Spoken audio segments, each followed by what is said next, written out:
yang TRD-nya ya kan, TRD-nya. Nah, kalau untuk Avanza ini adalah tipe E.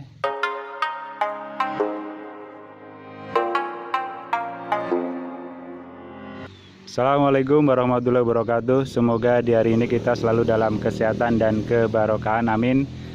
Untuk hari ini mungkin bagi rekan-rekan sekalian yang pengen meminang Avanza tipe New ya. Jadi Avanza tipe New ini adalah pertama kali keluar tahun 2012 ya kan, sebelum keluar lagi yaitu yang tipe bagong ya. Kalau orang nyebutnya sih setelah tipe New adalah tipe bagong. Jadi ada beberapa kelebihan dan kekurangannya untuk Avanza ini ya, kita tahu sendiri ya, mobil sejuta umat dan mobil cukup legendaris yang ada di Indonesia. Jadi untuk kelebihan Avanza ini sendiri kalau kita lihat sekilas adalah dari bentuk bodinya yang stylish ya.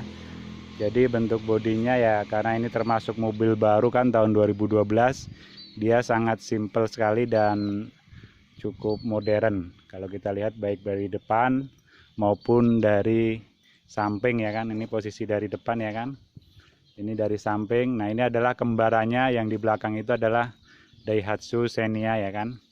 Ini hampir sama ya, ini Daihatsu Xenia tahun 2014 kalau nggak salah ini ya. Kalau ini adalah tipe yang tertinggi, yaitu dia tipe Ativo ya kan. Nah ini Ativo ini adalah tipe Daihatsu Xenia yang tertinggi. Kalau di Toyota istilahnya adalah yang TRD-nya ya kan, TRD-nya. Nah kalau untuk Avanza ini adalah tipe E, yang untuk contoh ini tipe E ya. Nah itu ya.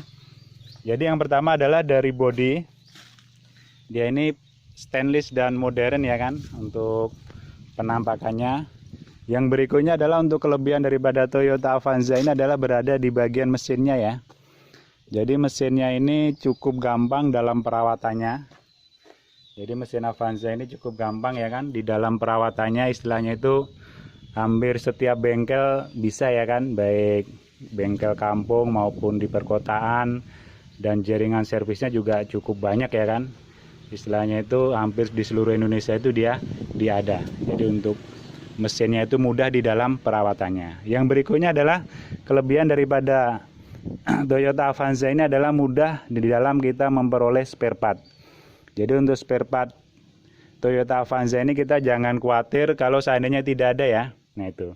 Jadi jangan khawatir kalau seandainya tidak ada. Karena dia ini terutama untuk di bagian aksesoris itu ya sama persis dengan Daihatsu Xenia ya kan. Mungkin kalau di bagian mesin ada sebagian yang beda atau berubah. Nah itu ya. Jadi untuk spare part untuk Avanza ini ya cukup melimpah dan cukup banyak.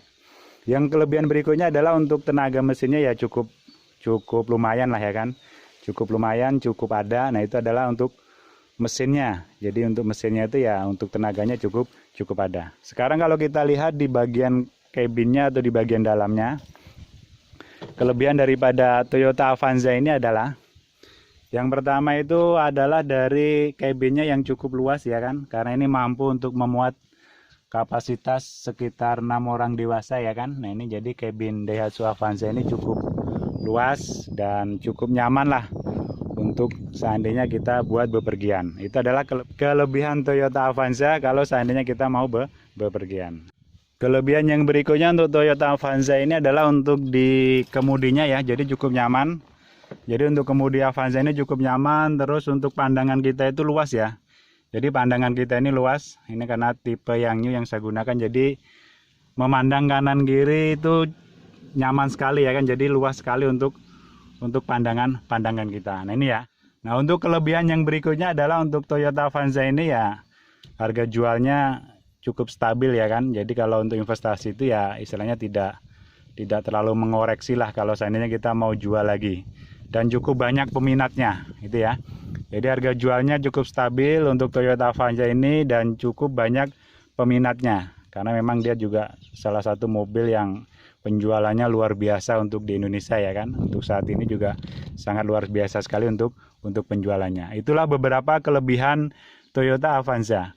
Sedangkan untuk kekurangan sendiri Toyota Avanza ini kalau kita mengemudi terutama pada kecepatan tinggi ya, kecepatan tinggi itu adalah limbung ya kan, limbung kurang stabil ya kan, kurang stabil. Apalagi kalau seandainya pas kita mengendara sudah itu berpapasan dengan mobil lebih besar ya kan, mungkin mobil bus atau mungkin mobil Fuso yang sama-sama berkecepatan tinggi itu ya, dia akan goyang ya kan, akan limbung. Itu adalah salah satu kekurangan daripada Toyota Avanza.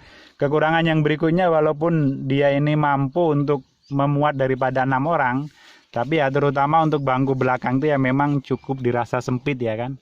Jadi bangku belakang ini yang kapasitasnya untuk 3 orang, kalau kita lihat ya kan.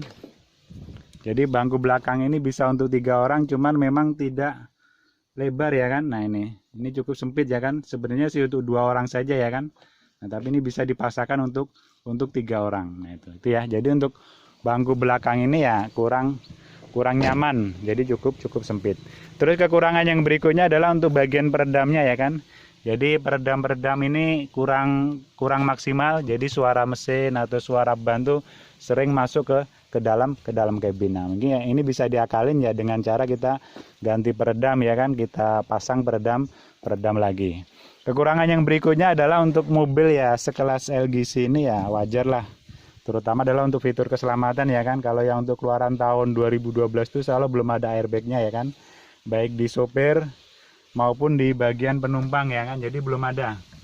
Kalau untuk seatbeltnya sendiri dia sudah ada 4 ya kan, udah ada 3 titik, baik di depan, di tengah maupun di belakang itu sudah ada semua ya kan untuk seatbeltnya. Cuman mungkin untuk di airbagnya ini belum ada kalau yang untuk tahun 2012an ya kan.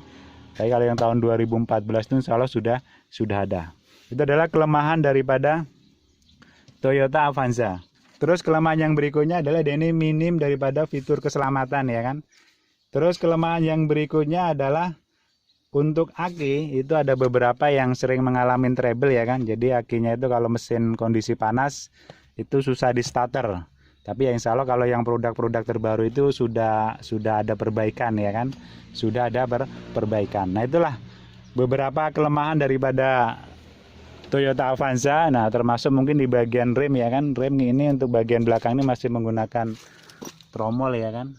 Dia belum disc ya kan. Tapi ya cukup lah untuk mobil-mobil sekelas LGC ya kan. Jadi itulah kira-kira beberapa kelebihan dan kelemahan daripada Toyota Avanza. Mungkin bagi rekan-rekan sekalian yang pengen meminang, di balik kelemahannya ini banyak sekali kelebihannya ya kan. Makanya tak heran untuk harga jualnya ini relatif stabil. Jadi Toyota Avanza ini harga jualnya untuk relatif stabil. Saya rasa itu aja, tidak ada niatan untuk menjelekkan satu produk dengan produk yang lain.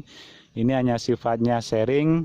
Semoga bermanfaat. Mohon maaf bila kurang berkenan. Assalamualaikum warahmatullahi wabarakatuh.